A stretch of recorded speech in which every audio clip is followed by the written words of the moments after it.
response coordination. To his side is Dr. Anna Maria Henao Restrepo. She's the lead for R&D Blueprint for Epidemics. And here on the other side, we have Dr. Teresa Zakaria. She's unit head for humanitarian and disaster action. Now we have a long list of colleagues online. And let me start with our country representatives. Now, first, Dr. Burema Hama Sambo. He's WHO representative to the Democratic Republic of the Congo. Then we have Dr. Shible Sabani, WHO representative to Sudan. We also have Dr. Kazonde Mwinga, WHO representative to Uganda. And we should have Dr. Michel Thieren. He's WHO special representative in Israel. We also have a number of other colleagues online.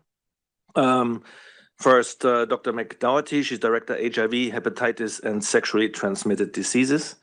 Then we have Dr. Kate O'Brien, Director of the Department of Immunization, Vaccines, and Biologicals.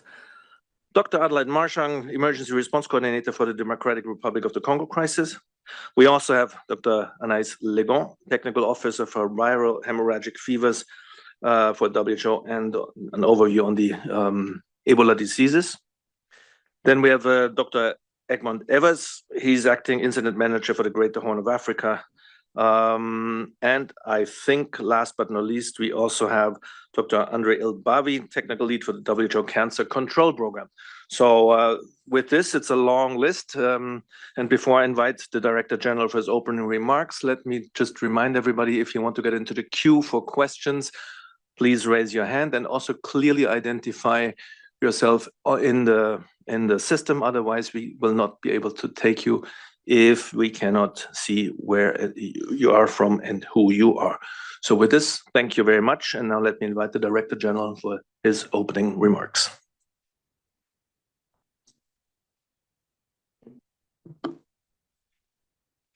Thank you, Christian.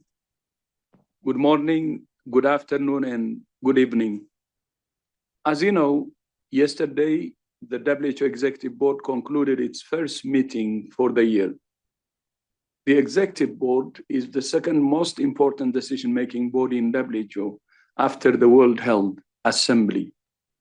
This year, the board dealt with a large agenda covering the huge range of WHO's work: emergencies, polio, meningitis, cervical cancer, medical devices, air pollution, universal health coverage, and so much more.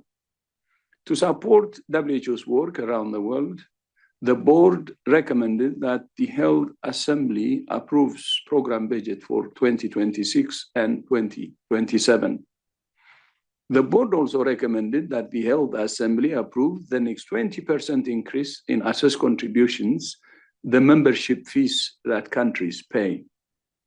In 2022, member states agreed to gradually increase assessed contributions from 16% of the base budget to 50%. The increase approved by the board this week is the next step towards that target and is critical for putting WHO on a more sustainable financial footing. Now to the Ebola outbreak in Uganda. So far, the government has reported 9 confirmed cases, including 1 death. More than 260 contacts have been identified and are being monitored. I thank the government of Uganda for its leadership and partnership. WHO is on the ground supporting the government's response. We're providing surge support for surveillance, laboratories, logistics, infection prevention and control in hospitals, treatment centers, and research. National emergency medical teams trained by WHO are providing care for those infected, and we're providing critical supplies from our logistics hubs in Nairobi and Dubai. There are no authorized vaccines or therapeutics against the species of Ebola virus responsible for this outbreak. But thanks to preparedness measures that the government took after the previous outbreak and the global research collaboration led by WHO, we were able to start a trial of a candidate vaccine just 4 days after the outbreak was declared. A therapeutics trial will start as soon as national authorities provide approval. To support the response, I'm releasing $2 million from the WHO Contingency Fund for Emergencies. This is in addition to the $1 million that we contributed earlier to set up the initial response. I thank all donors and partners who are supporting the response. Now to the recent surge in violence in Eastern Democratic Republic of the Congo, which has led to significant loss of life, injuries, displacement, and the destruction of critical health infrastructure. More than 900 deaths have been reported and more than 4,000 injuries. At most, only 1/3 of people who need health services in North and South Kivu are able to receive them. Pregnant women cannot reach health facilities for safe delivery. And the threat of infectious diseases, including mpox and cholera, has multiplied. Hospitals and morgues are overwhelmed. Some health workers have had to flee, while others have been working around the clock for days. WHO remains on the ground, although insecurity is limiting our operations.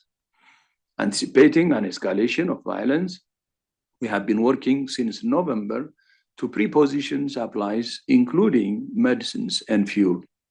However, these supplies are running out and others are running dangerously low or have been looted. We're continuing to respond as best we can. As always, the best medicine is peace. Now to Gaza. Since the ceasefire began in January, WHO has sent 139 trucks with supplies for 1.6 million people. We're expanding our operations and pre-positioning supplies at health facilities. We have supported the evacuation of 414 patients and 588 companions. We have also sent emergency supplies to hospitals in response to the escalating violence in the West Bank. WHO has just published our recovery plan for providing life-saving assistance to the people of Gaza while working on rebuilding and strengthening the health system. We urge all sides to ensure the ceasefire in Gaza holds, hostages are released, and the violence in the West Bank stops. A significant part of WHO's response to health emergencies in Uganda, DRC, Gaza, Sudan, and elsewhere is supported by funding from the United States. As we have said, we regret the announcement that the United States intends to withdraw from WHO, and we would welcome the opportunity to engage in constructive dialogue.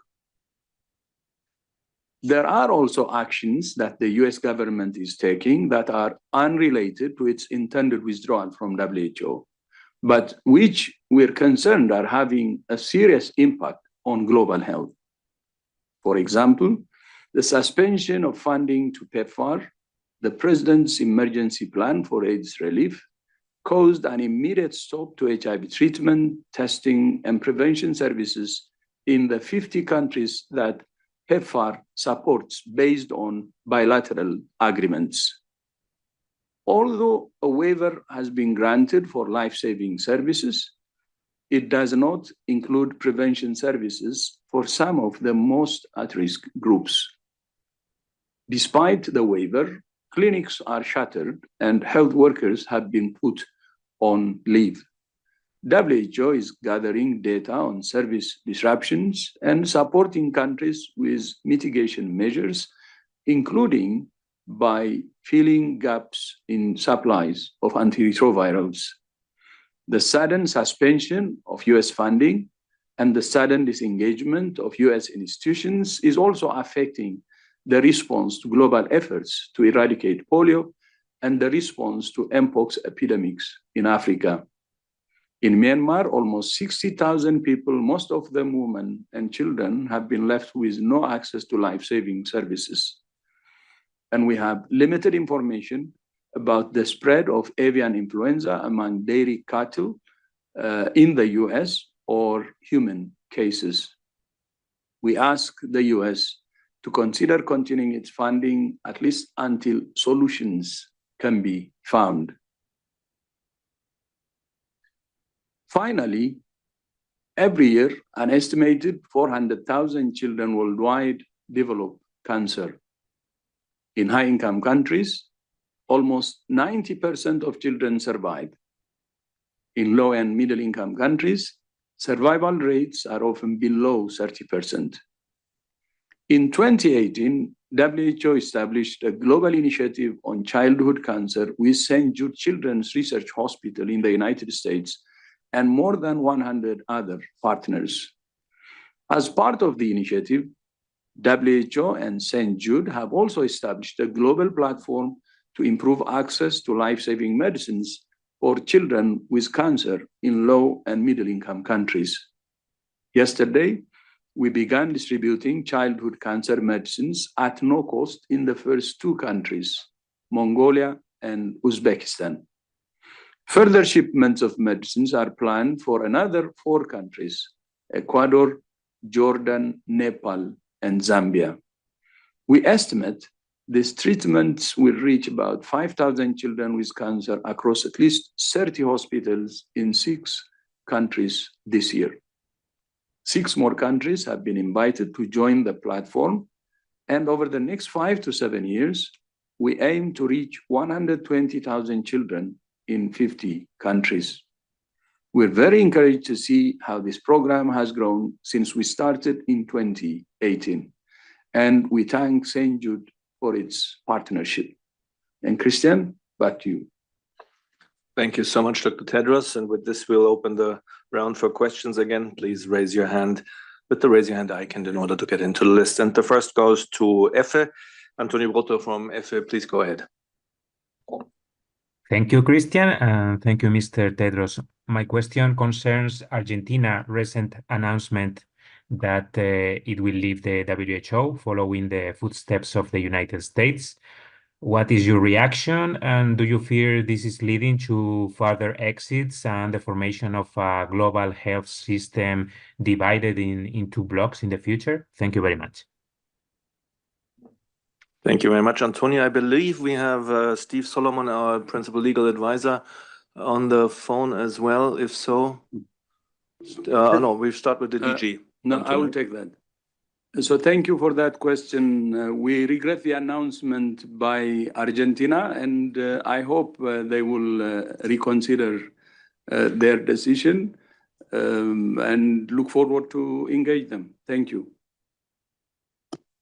Thanks so much. Next question goes to Helen Branswell from STAT. Helen, please go ahead and unmute. Thank you very much for taking my question. I wanted to follow up on a couple of things the Director General said in his opening comments. Do I read you correctly that you have had no engagement with the United States in terms of you said you would welcome the opportunity to have dialogue. Has there been none? There is no openness there to discuss possible other routes? And you also said that that WHO has limited information on avian influenza.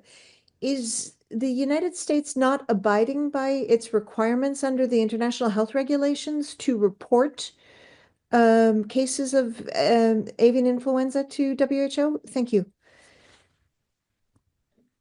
Thank you very much. We'll start with Dr. Van Kerkhove. Yeah, thanks very much. So I'll start with the second part of your question, Helen. So US is reporting cases of avian influenza through IHR channels. So we have had reports of a H1N2V, a swine virus through IHR, a human detection. We've also had a human case of H5 that has been reported through IHR channels. CDC right now is not reporting influenza data through the WHO global platforms, FluNet, FluID, that they've been providing information for many, many years. And we have not had direct communication with CDC related to influenza. We are communicating with them, but we haven't heard anything back. We are receiving information on avian influenza through animal infections. USDA has published some information online. So we do know about some circulation that's happening in dairy cattle. But as DG has said, we welcome active technical exchange with our colleagues in the US. And there are very important meetings that are taking place, and we welcome, as always, the engagement of our technical partners in the US as well as through all of our member states. And in fact, technical exchange with anyone, anywhere. Thanks. Thank you. With this, we go to the next question. That goes to Nina Larsen from AFP.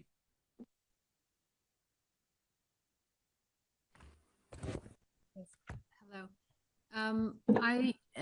Can you hear me? Now it's better. Yeah, now we do. Yeah, I wanted to follow up on that.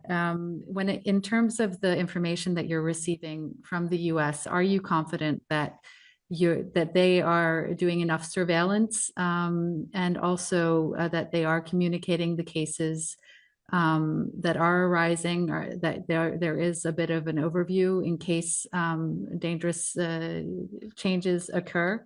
And I also had a follow up on the question on Argentina. I was wondering if you could say, I know that the US withdrawal, it'll take 1 year. I think that was only the US that had that rule. So does that mean that Argentina has already withdrawn from the WHO, and what impact will that have on the organization? Thank you very much. Yeah, we'll start again with Dr. Van Kerkhove. Yeah, thanks. So I assume your question, Nina, was related to avian influenza, although I don't think you put that in the question. The US has a very strong surveillance system for influenza. And prior to a few weeks ago, we had active dialogue with our colleagues at US CDC, with HHS, with FDA, with USDA, with many. And the reporting was coming through online platforms like I just mentioned with FluNet and FluID, but also through technical exchanges that we had with them on a regular basis, regular calls. We are confident that the US has detection capabilities to identify zoonotic influenza in animals, in humans who are working with exposed animals or infected animals. We encourage the dialogue to continue with us and that technical exchange. We encourage reporting through IHR, and they are continuing to report through IHR. We had been very active in working with US, with our WOHA colleagues, with FAO colleagues to strengthen surveillance in animals, particularly in dairy cattle, to see what more could be done at looking at preventing transmission between herds to new animal species, to look at biosecurity on farms. And that work was starting, that work was underway. We are doing this in a number of countries around the world because zoonotic influenza is a risk globally. So there is a strong surveillance system that is there. There are reporting mechanisms that exist. And as the DG has said, we encourage that reporting to continue through the online platforms that they have and for the dialogue with us to continue. Thank you very much. Then we should go maybe to Steve Solomon again, our principal legal advisor for that second part. Thank you. Christian, thank you. So the question of Argentina or any country withdrawing from WHO has a number of dimensions to it, including legal and historical. It's fair to say in this sense that it is not straightforward. So as a legal matter, the WHO Constitution, the UN Charter, does not have a withdrawal clause.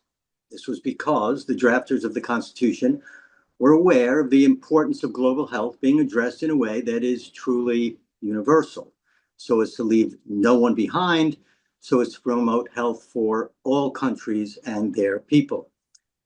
So the question of whether withdrawal is possible, and if so, how it would be given effect and under what conditions, is a matter of interpretation and ultimately a question for the World Health Assembly. So how is it, as the questioner asked, how is it that the US has announced its withdrawal if the WHO Constitution doesn't have a provision for withdrawal? The answer is that the US, when it joined in 1948, made a reservation where it reserved for itself the right to withdraw. All other WHO countries at the time agreed to this, They accepted the U.S. reservation. Only the U.S. made this reservation. No other member state then or since has made such a reservation. So what about the member states without a reservation? Historically, in the first decade of WHO's history, there were a few cases where member states without a reservation announced their withdrawal. However, these cases were not regarded by the World Health Assembly as withdrawals.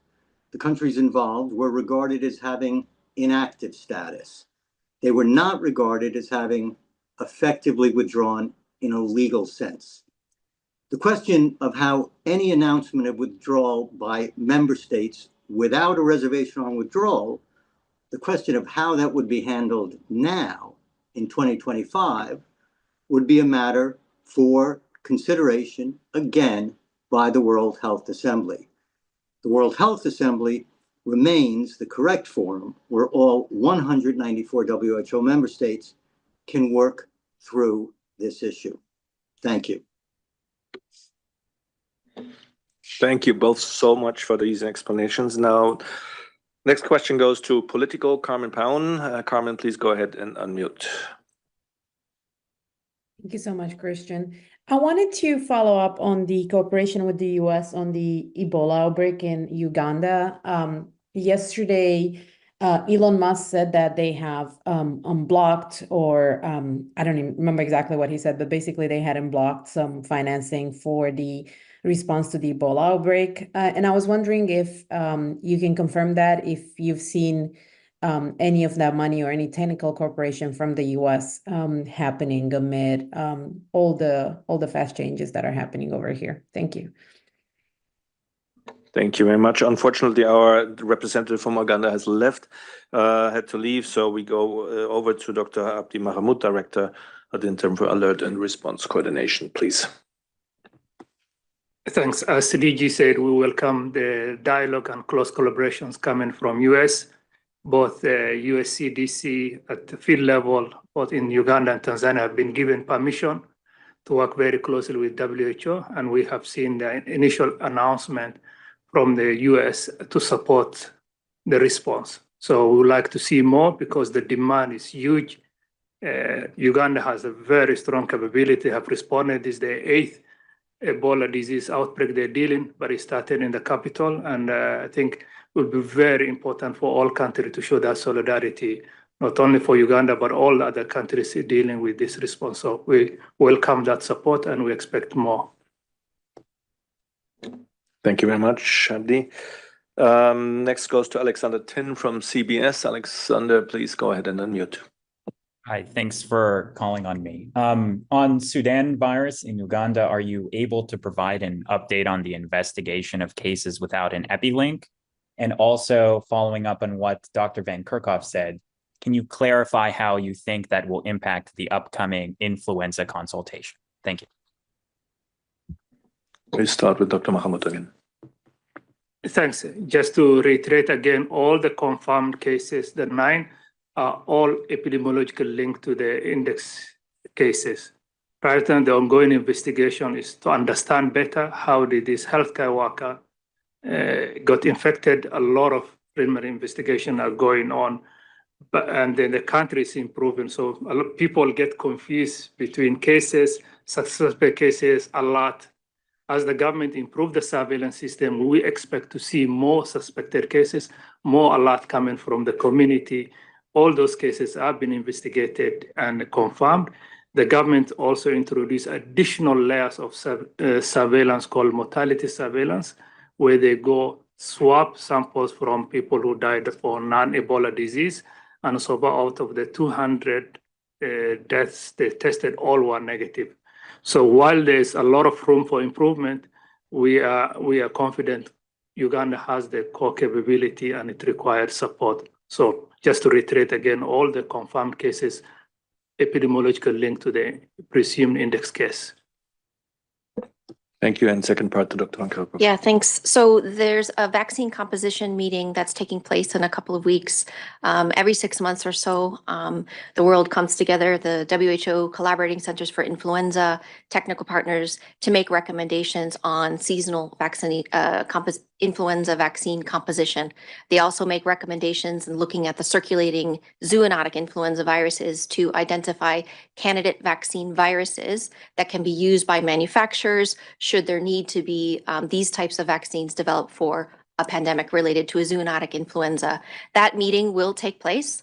There are many meetings that actually lead up to the face-to-face meeting that happens every 6 months or so.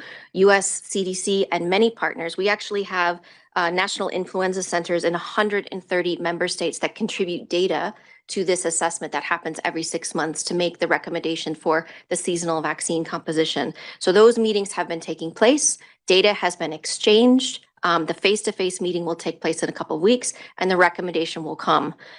So I think it's really important that that there are several WHO collaborating centers, including some in the United States. They play a major role in the global influenza surveillance and response system. This system has been in operation for 73 years. They are characterizing viruses, influenza viruses that are circulating. They share samples, they share genetic sequencing, they do risk assessments, and they make these recommendations to make sure that the vaccines that are produced by manufacturers provide as much protection as they can against severe disease and death for seasonal flu. But they also make recommendations for viruses that could become a pandemic strain. So we are not in a situation where we're in a pre-pandemic for avian influenza. We're in an inter-pandemic period. So these meetings are really, really critical. That meeting will take place. There will be a recommendation that will be made, and we will make that announcement as soon as that meeting is finished. Thank you very much. Next question goes to Jamie Keaton from AP. Jamie, please go ahead. Thank you, Christian. Nice to see you all again. I would like to ask Dr. Tedros. I have a few quick questions. I'm sorry, it's rare that I get an opportunity. So I'd like to ask Dr. Tedros, if you could just be specific. In your preliminary remarks, you mentioned that 60,000 people, more than 60,000 people in Myanmar have no access to life-saving services. And you mentioned that the effects of polio and mpox because of the U.S. funding cuts. Could you just be more specific, if possible, about the real impact, the real world impacts of the U.S. Funding cuts? And if I could just ask Dr. Van Kerkhove, you mentioned that the U.S. stopped reporting influenza data through the WHO global system. Could you be specific about when that was, please? And sorry, I'd just like to slide in one last one. You mentioned that there's not been information sharing from the United States. How much does that remind you of when the United States was asking China to share more information during the COVID pandemic? Thanks. Thank you very much, Jamie. And can I please remind everybody, because you have a long list of journalists today who want to ask questions, please. I know you all have been holding your questions for long, but please refrain to one question only. So let's see where we can start on Myanmar, or no, then maybe want to start with the part for Dr. Van Kerkhove. Is that something you want to start with? Yeah, I could start on the reporting. I mean, the communication from CDC stopped around the 24th of January. But up until that, I want to be really clear. You know, there are incredible scientists at US CDC and across US institutions, as well as the institutions in all of the member states that we work with. We hope that this exchange resumes soon. We are continuing to reach out to our colleagues in the US government agencies. We haven't heard back from them, but we will continue to reach out, and we hope again that exchange resumes. I want to reiterate that the US has reported human cases of avian influenza through IHR. That has continued. And we do hope that there will be more uploads to the different websites and through the different portals related to influenza, as well as other diseases. So it's not just influenza, obviously, that we're concerned about, but all of them. And this ask is for all of our member states, you know, to continue to do good detection work, to utilize their surveillance systems, multiple components of surveillance systems, because everything that we do in support of our member states in pandemic prevention, preparedness, readiness, response is around surveillance, detection, collaboration, and supporting those capacities that exist in all countries so that we can prevent that next big event from happening. Thank you very much. And now let me look around if we have Dr. Zakaria maybe for the partner. Dr. Zakaria, to remind everyone, is the unit head for humanitarian and disaster action. Please go ahead, Teresa. Thank you. So I will attempt to answer the question on Myanmar, but I think it's mostly generally about the needs in Myanmar. And touch a little bit just on the contribution from the United States of America for WHO's work in humanitarian emergencies. What's very important to highlight in Myanmar is the very large portion of the population that has no access to health services. In 2025, close to 20 million people are expected to be in need of some kind of humanitarian assistance, and that includes health services. The focus of WHO's work has really been to increase access to health services in those areas that have been hardest to reach. We still have a long way to go to properly increase coverage to health services, for which donations, funding that is provided by the United States is significant. So the number quoted is a reflection basically of the number of people that we are trying to improve their access to health services. But it's really just a small portion of the entire number of people actually in need of humanitarian assistance in Myanmar. And we do very frequently forget just the scale of suffering and needs in this country as well. Just very quickly to touch on the United States of America's contribution to WHO's emergency operations, we're looking at 39% of the total funding received and available for WHO's emergency operations for the grade 3 emergencies. So that's quite a significant amount. And what it means is that everywhere in any graded emergencies, in any settings, territories, and countries where WHO is trying to respond to these emergencies, it's about increasing access to health services. It's making sure that people have access, they do not face barriers in accessing the services that they need, and that the public health functions are operational. So quantifying those who are directly impacted is a way of showing it. Thank you, and back to you, Christian. Thank you very much. And next question, we go to Elaine Fletcher from HPW, from Health Policy Watch. And Elaine, please go ahead. Hi, thank you for taking my question. Regarding the list of impacts that Dr. Tedros cited, maybe you can give a little more detail on the impact of on the Mpox response in Africa, number one, and then secondly on the influenza. As I understand it, Maria Van Kerkhoff said that seasonal flu data isn't being reported through the WHO platform since 24 January, and CDC is not participating in the online consultations. Do you know if the US will participate in the upcoming face-to-face meeting? And is the upshot of this that people in the Southern Hemisphere won't get as good a flu shot next year because the US simply hasn't reported their data on circulating viruses? Thank you very much.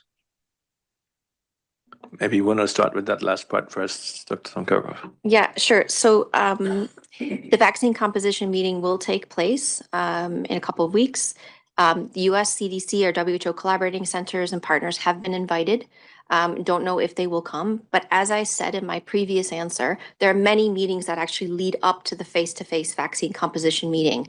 All year long, the WHO collaborating centers, the national influenza centers, there are national influenza centers in 133 member states. They're sharing information about circulating viruses. And all of that information over the course of the 6 months, a year, is actually utilized in making that decision about the vaccine composition for either the Northern Hemisphere or the Southern Hemisphere.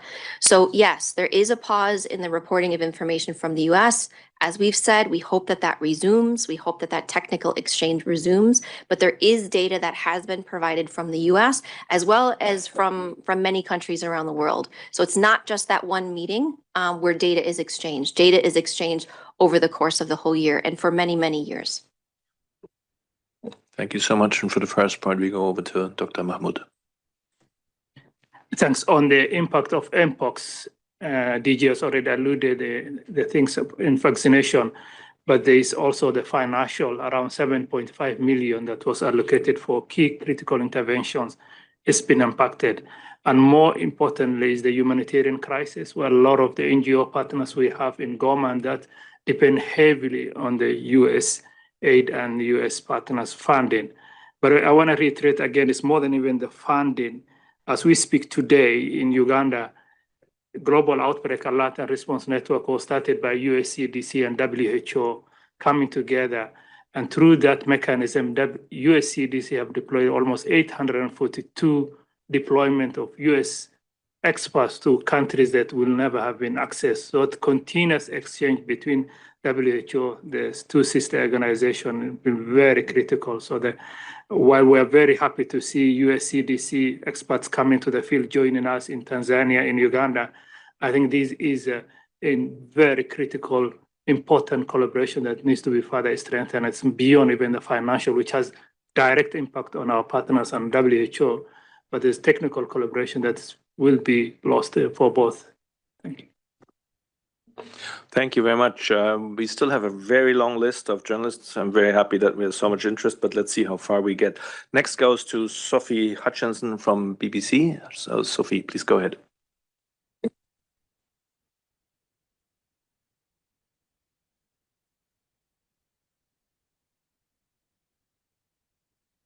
Sophie, you may need to unmute. And if that doesn't work, let's go to... there we go, Sophie. Yes. Please go ahead. Yeah. Apologies. I just wanted to know, what are the different contingency plans that the WHO has put in place as a response to the freeze at USAID? And how long are you able to fill in the gaps where there are shortages, for example, antiretrovirals? You know, where are those stockpiles? How does it work? Yeah, exactly. Maybe we want to go to Dr. Meg Doherty, Director HIV, Hepatitis and Sexually Transmitted Diseases. Meg, can you take that? Yes, thank you very much. Currently, right now, there are limited waivers that have come forward to be able to allow access to life-saving treatment, including antiretroviral therapies, mother-to-child transmission. But we have noted that there has been confusion in countries, and certainly with the furloughed healthcare workers, some of the services have not been able to get started again. So what we've been doing at our coordination is having contact with countries, ministries, and when there are requests for other antiretrovirals to go to one country or another, we seek support from country to country for sharing. This is a very short-term, limited approach that we did during COVID to ensure life-saving medicines were available. But over the long term, there's going to need to be greater coordination, especially with other resources and some of the domestic resources that are now going into antiretroviral programs. So this will be an evolving story. And I think each day we learn something new. And currently right now, countries and ministries are working very hard to see how they can mitigate the effects. And we are there with them as they do that transition. Thank you. Thanks so much, Meg. Next question goes to Ginga Tamura from NHK. Johan, Ginga, please go ahead. Hi, and thank you, Christian, for taking my question. My question is Dr. Tedros regarding to the pandemic agreement, as the negotiation will resume next week. But on the other hand, President Donald Trump signed the executive order which ceased the negotiation. So are you concerned that their withdrawal will have any impact to the negotiation? Thank you. Let's have the Director General for that. Yeah, thank you. So for the pandemic agreement, the negotiation will continue, and it's scheduled now to resume on February 17, I think. And then, of course, the last round will be in April. And as you may know, there was a member state briefing yesterday, and the Bureau had already proposed some of the middle ground to address the pending issues. And I hope by April there will be an agreement that could be endorsed by the Assembly in May. So that's what we expect. The pending issues are minor. I think member states will agree to to finalizing this agreement and have a deal by May 2025. This was what they have planned, and hope it will be realized. Thank you. Thank you very much. Next question goes to Priti Patnaik from Geneva Health Files. Priti, please go ahead. Hi, good afternoon. Thanks for taking my question. I had two quick clarifications. One is we understand that the executive board has recommended to the assembly that the 20% increase in assist contributions should come through. Do we understand that China has actually agreed for the increase in 20% for assist contributions as per the new scale of assessments? And the second is, if you could tell us a little bit more on a potential creative endowment for WHO. Details are short, so it'll be great if you can sort of talk about the purpose of this. Thanks. Thanks, Priti. That's for the DG. Yeah, thank you. So the 20% was agreed by the board, and it was by consensus. And we hope the Assembly will endorse that. On the endowment, as you know, we started WHO transformation in 2017 as soon as I took over. Actually, the first document was prepared in 2018, which outlines a roadmap based on 7 pillars to transform WHO. And one of the pillars was sustainable financing. And the reason for having that sustainable financing pillar was because of the assessment we did at that time, which identified dependency of WHO on few traditional donors as a risk. Because, as you know, if you don't have a broader donor base, if it's a narrow one and you depend on few traditional donors, when one withdraws because of any reason, the organization may not be able to absorb the shock. So that's when we started in 2018 to expand the donor base. And to expand the donor base, we proposed a long list of solutions actually, but the 3 that popped out then, I mean the clear ones were first, increase in assets contribution. That means all 194 member states to increase their membership fee. And then the second was starting an investment round. And this is a voluntary one that all member states can participate, but beyond even member states, including foundations.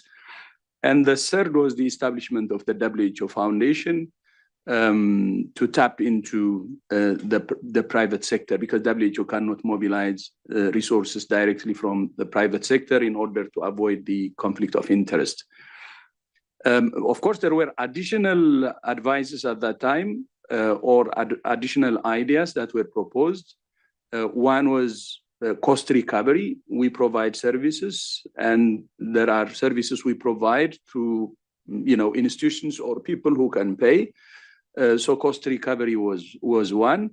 And at that time, there was talk about endowment, but that was not really a clear decision then. But it was one of the options also considered. So the whole purpose of the sustainable financing, as I said earlier, is to broaden the donor base. And the member states are now supporting us with that. And as you know, the assets contribution, they have agreed to increase by 50%. And this is the second installment, by the way. The first installment was already done by member states. Investment round has generated some resources. WHO Foundation has generated some resources. Some cost recovery has been done. And our donor base actually is on the increase. And if we have endowment that will further help us in sustainable financing, especially when we talk about resources, by the way, and broader donor base. The quality of the funding improves. And it's not just about the amount of money, but it's about the quality of it, which empowers WHO. Because when the money is flexible and when it's drawn from a broader donor base, then WHO can use that flexible funding to support countries based on the priorities. For instance, support countries based on the SDG priorities, so countries can achieve the health SDGs.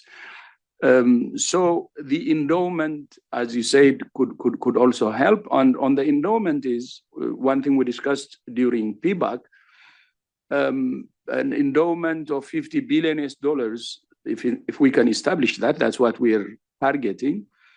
That could also contribute to the resource WHO will access.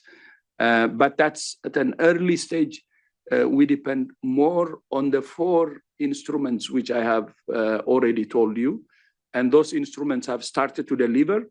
So we will continue to use those instruments at hand while working on the endowment, which is still at an early stage and still an idea that hasn't moved much. But that definitely will help us in getting more resources, more quality resources that can empower WHO and help countries based on their priorities. Thank you, and Christian. Thank you very much, Dr. Tedros. Next question goes to Sonia Wind from Bloomberg. Sonia, please go ahead. Hi, thank you very much for taking my question. I was wondering if you could talk a bit more about the countries that might step up their funding in response to the $1 billion funding gap from the US.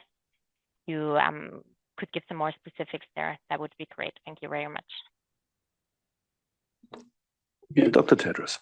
No, I cannot tell you specific countries that will increase their funding, but as I said earlier, we have this instrument. This is the investment, the assessed contribution, the investment round, and WHO Foundation, and other instruments. We will use those to mobilize resources.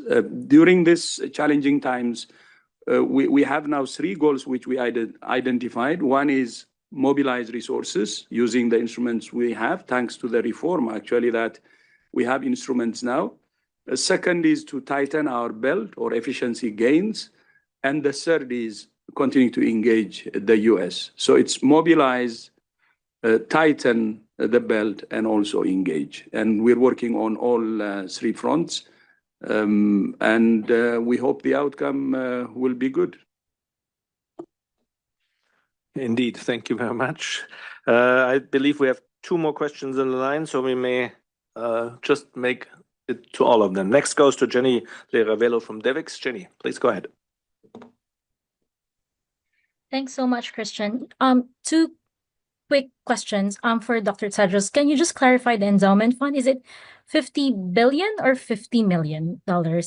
And then for Dr. Kirkov, you mentioned that the US is still reporting data to IHR channels, but also you've been trying to communicate with US counterparts.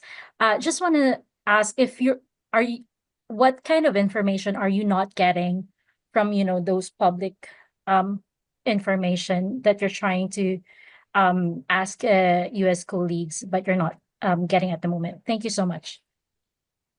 Yeah, thanks, Jen. Not sure how much details we have, but let's get started. Colleagues, but you're not getting at the moment. Thank you so much. Yeah, thanks, Jen. Not sure how much details we have, but let's get started. Okay, just very brief on the endowment. So, as you know, there are many organizations who have endowments. For instance, one example from Europe is Wellcome Trust. It has more than 40 billion, I think. And still, I want to make sure that you understand this. This is just an idea, and it hasn't really progressed much. Still an idea. And the idea is for WHO to have a $50 billion endowment And this could generate, as you know, endowments of 50 billion, for instance, can generate 3 to 5%, which is equivalent to 3 to 5 billion US dollars annual. I know 1.25 to 2.5 billion annually, meaning biennial will be 3 to 5 billion US dollars.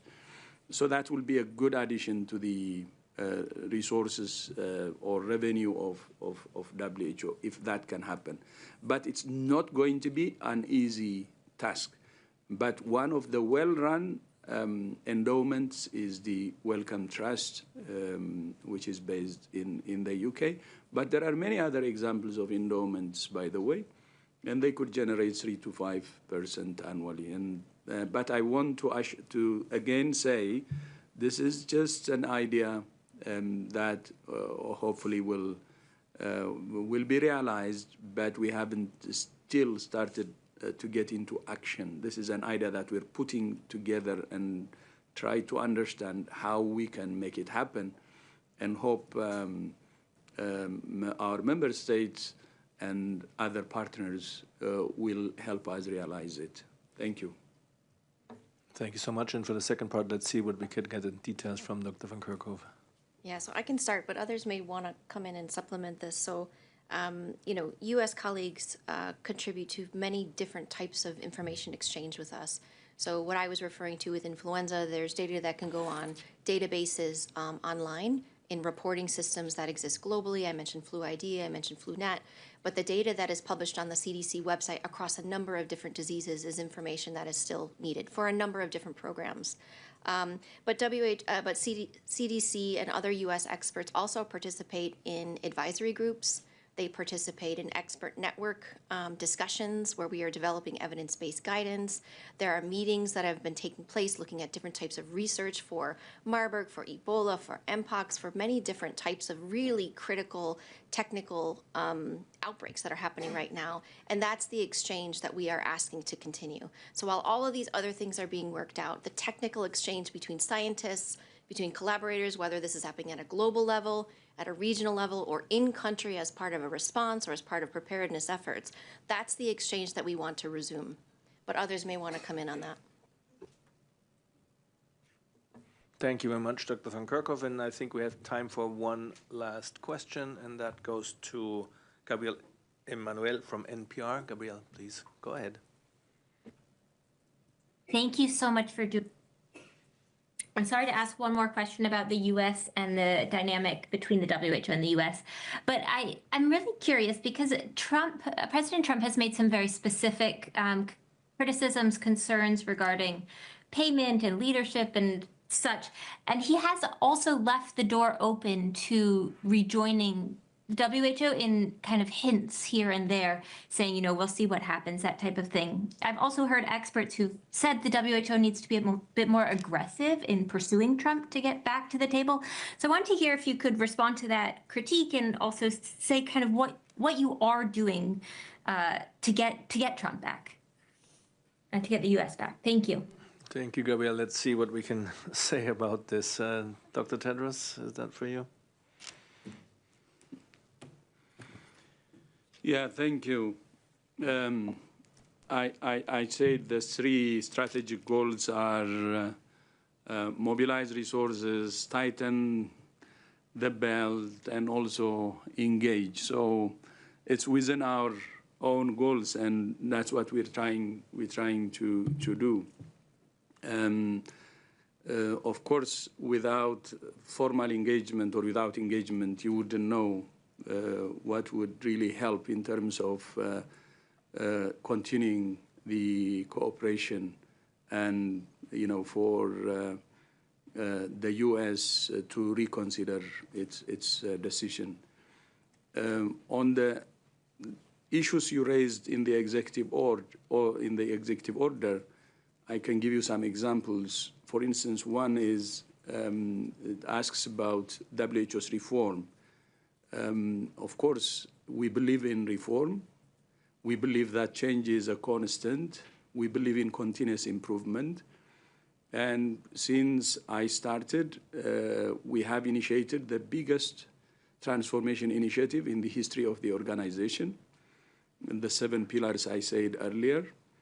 And many of those initiatives are happening, changing the organization, preparing it for the future. For instance, our investment in science, in data, and in technology is forward-looking, and that will be game changers, and that will really shape up the organization and prepare it for the future. So we have been doing that. But still, if there is more reform idea from the US, they're welcome. We're actually asking for it. We have been asking for it. So if there are good ideas, we would be happy to take those. So I don't think this should be a reason. It should be actually a reason to cooperate. And then the other issue is payments. Of course, in the executive order says US pays disproportionately. Of course, we thank the US for its generosity. I know the US generosity and leadership, not just as DG of WHO, but when I was working in Ethiopia as head of department, as Minister of Health, and so on.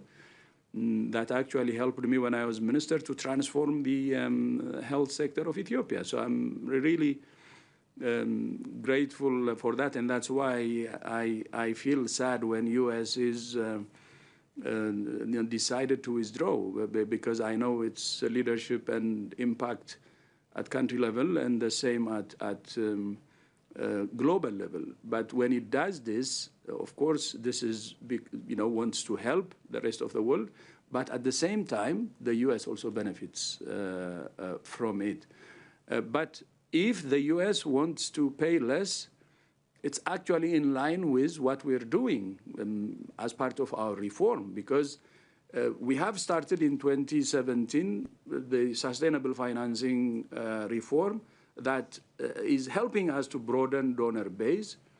And when this succeeds, the contribution of traditional donors, including the US, could decline. Of course, it will take some years, but it will decline because the burden will be shared.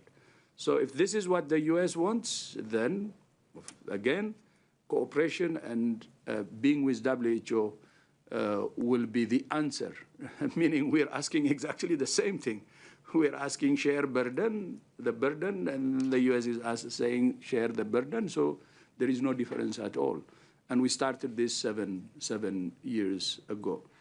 And if there are other issues they raise, we are building a transparent organization, an accountable organization, a responsive organization, and we would respond to any queries or issues there are, and we hope US will reconsider and work with us to continue the reform that we have started seven years ago.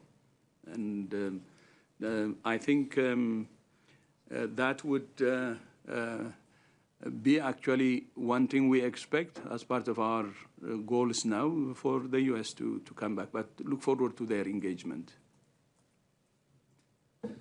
Thank you very much, Dr. Tedros, and thank you all very much online and here in the room, and to those many questions we managed to get through a long list. Apologies to all those who we haven't managed, because the interest today was very high. We've come to the end. We will be sending the audio files and Dr. Tedros' remarks as soon as possible right after the press conference. Any questions that may remain open, please follow up with media inquiries at who.int. And with this, back to the Director General for closing.